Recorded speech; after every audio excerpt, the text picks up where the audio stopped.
പെരിഞ്ഞനം ഗ്രാമപഞ്ചായത്ത് കേരളോത്സവം സമാപിച്ചു. Chakkarappadam Jubiland brothers overall ചാമ്പ്യന്മാരായി. വോയിസ് ഓഫ് പൊന്മാനിക്കുടം 2ാം സ്ഥാനവും പെരിഞ്ഞനം വെസ്റ്റ് സഹൃദയ 3ാം സ്ഥാനവും നേടി. പെരിഞ്ഞനം ഗവൺമെന്റ് UP സ്കൂളിൽ സമാപന സമ്മേളനം E.T. ടൈസൺ MLA ഉദ്ഘാടനം ചെയ്തു. കേരളോത്സവത്തിൽ പങ്കെടുക്കുന്നതിനുള്ള പ്രായപരിധി ഉയർത്തുന്നതുമായുള്ള വിഷയം നിയമസഭയിൽ ഉന്നയിക്കുമെന്ന് E.T. ടൈസൺ MLA പറഞ്ഞു. ഗ്രാമപഞ്ചായത്ത് പ്രസിഡന്റ് വിനീത മോഹൻദാസ് അധ്യക്ഷത വഹിച്ചു. Mathilakam block panchayat president CK Girija മുഖ്യാതിഥിയായി.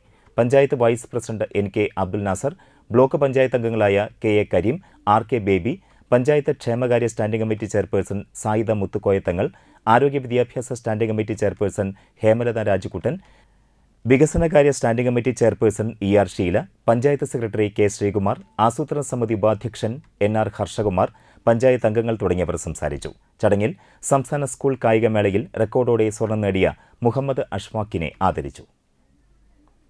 അവിടെ ഒരു IT-യുമായി ബന്ധപ്പെട്ട് ഒരു സ്ഥലത്ത് കയറിയപ്പോൾ അവിടെ ശ്രദ്ധിക്കപ്പെട്ടൊരു കാര്യം, ഞങ്ങളെ സ്വീകരിക്കാൻ ഈ പൂക്കൾ കൊണ്ടുവന്നത് ഒരു റോബോട്ടിക് ആയിട്ടുള്ള ഒരു ആണ്. അതൊരു യന്ത്ര മനുഷ്യനാണ് പൂക്കൾ തരുന്നത്.